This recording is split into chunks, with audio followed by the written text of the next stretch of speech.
안녕하세요. 정옥쌤입니다. 오늘은 디지털 신호와 아날로그 신호에 대해서 알아보도록 하겠습니다. 출발! 우선 디지털 신호는 우리가 자주 들었던 단어일 거예요. 디지털 땡땡땡, 디지털 뭐뭐뭐. 디지털이라고 붙으면 다 전자하고 연관이 있죠.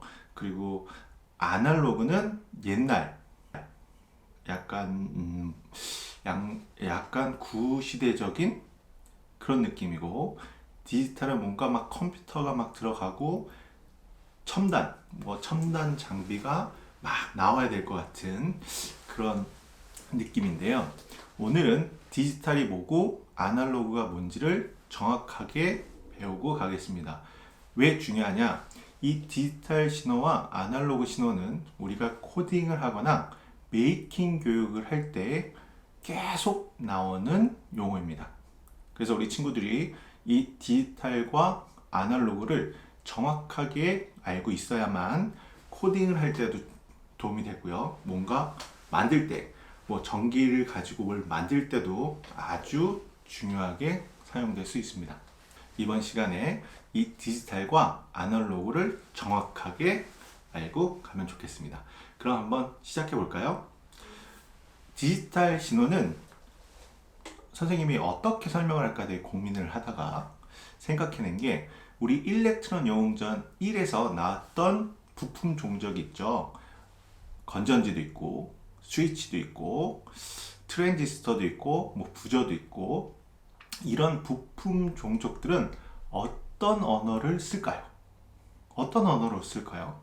우리가 만화책에서는 서로 이렇게 대화를 하면서 우리가 알아들었지만, 실제로 이 부품들은 따로 언어가 있어요. 그 부품만 사용하는, 이 부품끼리 쓰는 언어가 있는데, 그 언어를 우리는 디지털 신호라고 생각을 하면 됩니다.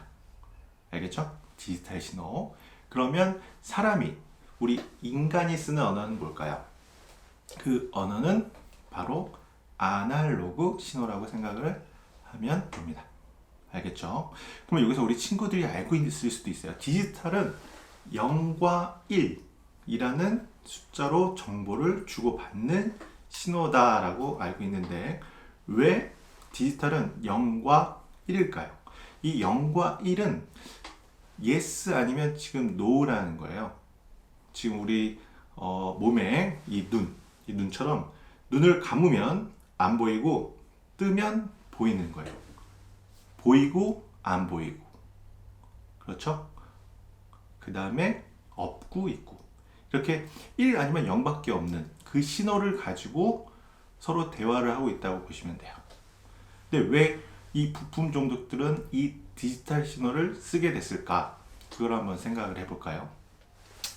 왜 부품 종족들은 0과 1이라는 아주 단순한 두 개의 정보만 가지고 대화를 하는 이 언어를 선택을 했을까요? 그 이유는 우리가 일렉트론 영웅전 1에서 실험한 이 스위치에서 찾을 수 있습니다. 한번 볼까요? 다시 한번 보여드릴게요. 우리가 일렉트론 영웅전에서 여기 건전지, 요 건전지하고 LED, 그리고 이렇게 스위치가 있었죠. 그 다음에 자석 커넥터로 전기가 흐를 수 있도록 세 개의 부품들을 직렬로 연결을 했습니다. 이렇게. 이거 기억나시죠? 지금 이거 보고 한번 다시 해보세요, 친구들이. 이렇게 해보고, 그 다음에 이렇게 버튼을 누르면 불이 들어오고, 버튼을 떼면 불이 안 들어와요. 여기서 힌트를 얻었나요? 이 디지털은 건전지의 스위치의 온, 업하고 똑같아요. 켜짐, 꺼짐. 이 전기에서는 신호가 두 가지밖에 할 수 없어요. 전기가 흐르는지 흐르지 않는지, 이 두 가지의 정보만 받을 수 있는 거예요. 그래서 디지털 신호는 0 아니면 1이에요. 회로에 전기가 흐르는지 흐르지 않는지. 알겠죠? 이게 바로 디지털 신호입니다. 1, 0, 1, 0. 그죠? 그러면 우리 인간이 사용하는, 우리 지금 선생님이 말하고 있는 이 언어는 어떻게 부품 종족들, 이 디지털 신호로 어떻게 전달을 할 수 있을까요? 이게 아주 어려운 방법이었어요. 그래서 옛날부터 이 인간의 언어, 아날로그 신호 같은 이 신호를 어떻게 디지털로 바꿔서 이 부품들이 이해할 수 있게 할까, 이걸 고민을 많이 했거든요. 근데 여기 지금 보면 아날로그 신호는 우리가 뭐 용어를 찾아보거나 인터넷에 찾아보면 아날로그 신호는 연속적인 신호다라고 아주 간단하게 나옵니다. 여기서 아날로그 신호는 연속적인 거, 디지털은 0, 1. 그러면 이 연속적인 게 뭘까요? 지금 선생님이 말하는 소리가 우리 친구들 귀 속에 어떻게 들어가죠? 끊김이 없이 쭉 들어가죠. 근데 만약에 영, 세, 요 이런 식으로 끊기면 우리가 잘 이해를 하지 못할 거예요. 지금 선생님이 이렇게 간단하게 끊게끔 했는데 더 막 끊겨서 들리면 이해가 안 되죠. 그래서 우리가 듣는 거, 보는 거, 느낌, 감각은 다 어디에 해당되냐면 아날로그 신호입니다. 이 아날로그는 연속적이라는 게 뭐냐면 우리가 아까 0과 1이었지만 더 자세히 세부적으로 보면 0과 1 사이에는 수많은 정보들이 있죠. 우리가 알고 있듯이 0.1, 0.2, 0.3 더 쪼개볼까요? 0.001, 0.002 이런 식으로 0과 1 사이의 정보는 정말 많아요. 그러니까 어떻게 보면 0과 1 사이에 더 많은 정보들이 전달이 되는 거죠. 그래서 우리 아날로그 신호는 정말 많은 정보가 전달이 될 수 있습니다. 이 많은 정보를 어떻게 이 디지털 신호로 바꿔서 이 부품 종족들이 알아들을 수 있게 할까요? 그게 되게 어려웠던 부분인데 요즘은 우리가 잘 알고 있듯이 블럭형 프로그램, 뭐 스크래치나 뭐 엠블럭, 그 다음에 뭐 메이크 코드 같은 이 프로그램을 가지고 아주 쉽게 이 부품 종족의 언어, 디지털 신호로 바꿔서 우리가 명령을 내리고 코딩을 해서 우리가 원하는 지시를 할 수가 있는 겁니다.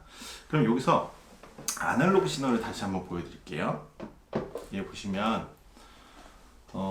아날로그 신호는 이건 안 되죠. 아날로그 신호를 표현을 할 수가 없어요.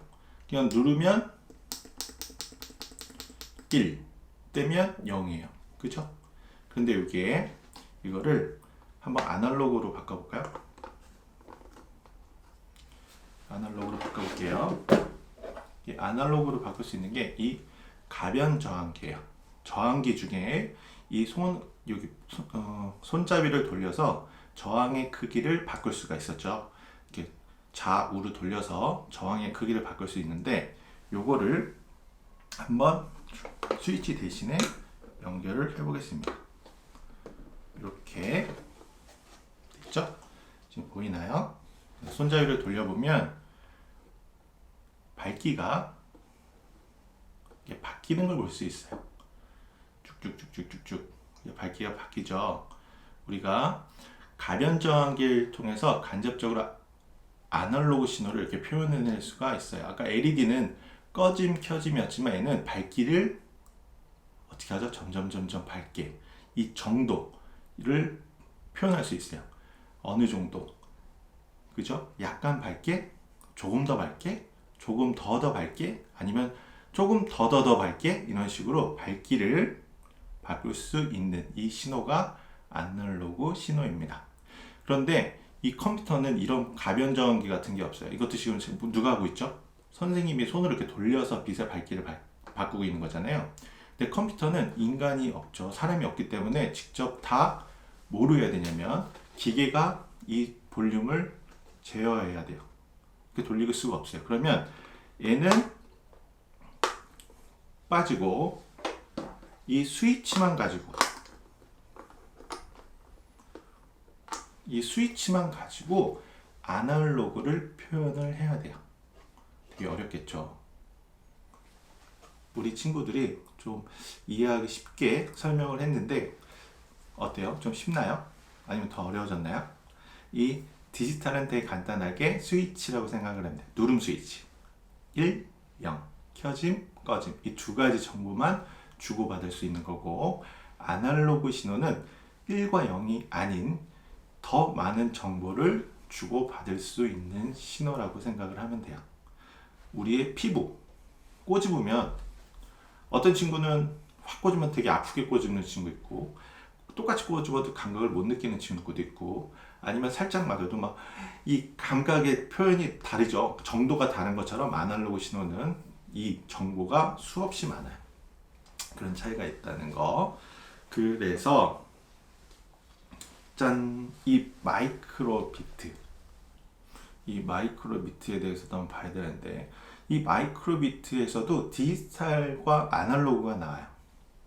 이제 우리 친구들이 조금 한번 생각해 보면, 디지털은 우리가 0 아니면 1이라고 했어요. 그래서 우리가 여기에 쓰는 이 만약에 0, 1, 2 이 단자를 디지털 단자로 씁니다라고 하면 우리가 보낼 수 있는 신호는 어떤 신호일까요? 켜짐, 꺼짐. 이 두 가지 신호만 보낼 수 있어요. 반대로 우리가 0, 1, 2를 아날로그 신호로도 보낼 수가 있어요. 그때는 켜짐, 꺼짐이 아니고 아까 LED의 밝기를 조절한 것처럼 0, 1, 2, 3, 1000, 1023, 255 이런 식으로 다양한 정보를 보낼 수가 있습니다. 알겠죠? 마이크로비트의 단자는 정보를 보낼 때도 쓰이지만 정보를 받을 때도 사용을 해요. 그래서 아날로그 단자로 사용을 하면 이 빛의 밝기, 선생님이 지금 말하고 있는 이 소리의 색이, 그 다음에 또 뭐가 있을까요? 주변의 온도, 그 다음에 또 뭐가 있을까? 습도, 이런 다양한 정보를 우리가 얻을 때는 아날로그 신호로 받아야 돼요. 알겠죠? 근데 아날로그 신호는 너무 복잡하니까 그냥 나는 단지 주변이 어두운지 밝은지만 확인하고 싶어. 그러면 그때는 어떤 신호로 쓰면 될까요? 바로 디지털 신호를 이용을 해서 정보를 받으면 돼요. 딱 두 가지. 빛이 들어오면 1, 그 다음에 빛이 없으면 0. 이렇게 아주 간단한 1과 0의 신호를 받고 싶으면 이 디지털 신호를 쓰면 되는 거고, 1과 0보다 더 많은 정보를 얻고 싶다 이럴 때는 아날로그 신호를 사용을 하면 됩니다. 알겠죠? 그럼 다시 정리를 하면 디지털 신호는 부품 종족들이 사용하는 신호입니다. 0과 1, 켜짐, 꺼짐만 보낼 수 있는 정보고, 아날로그 신호는 사람이 사용하는 언어, 0과 1이 아닌 더 많은 정보를 주고받을 수 있는 신호입니다. 그래서 연속적이라고 해요. 왜냐면 우리가 수학에서 뭐 이렇게 자르면 그 중간에 계속 나오거든요. 1, 2 사이에는 1.5도 있고 1.5 사이에는 또 1.2, 1.3, 1.4 이런 식으로 다 그 숫자가 있잖아요. 이것처럼 다양한 정보를 얻을 때, 다양한 정보를 주고받을 때는 아날로그 신호를 쓰는 것. 이렇게 디지털과 아날로그의 큰 차이점입니다. 그래서 우리가 이제 창작품을 만들 때 이 마이크로비트 소켓을 이용해서 창작품을 만든다. 근데 나는 그냥 어두워지면 불이 켜지는 스마트한 전구를 만들고 싶어요. 그러면 그때는 어떤 신호를 쓰면 되냐면 디지털 신호를 쓰면 되는 겁니다. 알겠죠? 그런데 나는 저녁에는 노을이 질 때는 빨간색 불로 켜지게 하고, 그 다음에 노을이 다 지나고 약간 어두워질 때는 파란색 불이 켜지게 하고, 그 다음에 아주 깜깜해졌을 때, 완전히 아주 깜깜해졌을 때는 백색 등이 켜지는 감성 조명을 만들고 싶다. 그때는 어떤 신호를 써야 될까요? 그때는 아날로그 신호를 써야 됩니다. 알겠죠? 꼭 기억해 놓으세요. 그리고 마지막 한 가지. 만약에 내가 이 마이크로비트를 이용을 해서 모터를 돌리고 싶다. 그냥 돌아간다, 안 돌아간다. 이렇게만 하고 싶으면 어떤 단자를 쓰면 될까요? 디지털 신호를 단자로 사용을 하면 돼요. 알겠죠? 그런데 자동차의 속도를 조절하고 싶어요. 이 모터의 빠르기를 조절하고 싶어요. 빠르게도 하고 싶고, 뭐 자동차로 변속기를 위하면 1단도 넣고 싶고, 2단으로 해서 속도를 더 내고 싶고, 뭐 3단으로도 하고 싶고, 이런 식으로 속도를 바꾸고 싶다. 그럴 때는 어떤 단자, 어떤 신호? 아날로그 신호를 써야 돼요. 알겠죠? 그래서 우리가 메이크 코드에서는 아날로그 출력, 아날로그 입력, 디지털 출력, 디지털 입력 이렇게 나오거든요. 그게 구분을 할 줄 알아야 돼요. 알겠죠? 우리가 메이크 코드를 이용해서 코딩을 할 때 뭐 디지털, 아날로그 단자가 나올 때 어떠죠? 이제 잘 이해하겠죠? 그게 나왔다고 해서 어렵게 생각하지 마시고, 아, 디지털은 이런 신호이구나, 아날로그는 이런 신호고 이럴 때 쓰는 거구나 정도 알고 기억해 놨다가 사용하면 도움이 많이 될 것 같습니다. 그러면 다음에 또 만나요. 안녕. 선생님이 하나 빼먹고 얘기를 안 한 게 있어요. 그런데 어떻게 디지털 컴퓨터는 0과 1 신호인데요, 어떻게 아날로그 신호를 낼 수가 있죠? 그런 질문을 하는 친구가 있어요. 0과 1만 쓸 수 있는 이 전기 회로에서 켜짐, 꺼짐 이 두 개만 하는데 어떻게 얘네가 아날로그 신호를 낼 수 있을까? 그거는 잘 보세요. 이 버튼을 빨리 온오프 하냐, 천천히 온오프 하냐. 그러니까 1초에요. 얘를 한 번 눌렀다 떼는 거하고 1초에 두 번 눌렀다 뗄 때 어떤 차이가 있을까요? 이 시간 안에 1초 안에 얘를 더 빨리 누르면 이 LED의 밝기가 밝아질 거고, 1초에 얘를 한 번 이렇게 딱 누르면 밝기는 그만큼 어두워질 거예요. 그래서 우리가 어려운 용어 중에 PWM 방식이라는 게 있어요. PWM. 그게 뭐냐면 이 전기회로에서 이 스위치를 누르는 거 똑같아요. 1초에 한 번을 눌러라. 아니면 1초에 10번을 눌러라. 1초에 100번을 눌러라. 이런 식으로 명령을 내리는 거예요. 그래서 1초에 한 번 누르는 건 어둡기가 좀 어두울 거고, 1초에 100번을 누르는 애는 밝기가 훨씬 밝아 보이겠죠? 그래서 이게 디지털 신호이지만 우리가 보기에는 꼭 아날로그 신호인 것처럼 보이는 거예요. 그래서 이 컴퓨터는 아날로그 신호를 어떤 방식으로 보낸다? 시간 1초 안에 이 버튼을 몇 번 작동을 시키는가, 그 방식에 따라서 우리가 아날로그 신호처럼 보이게 되는 겁니다. 알겠죠? 이것은 팁이에요. 그럼 안녕.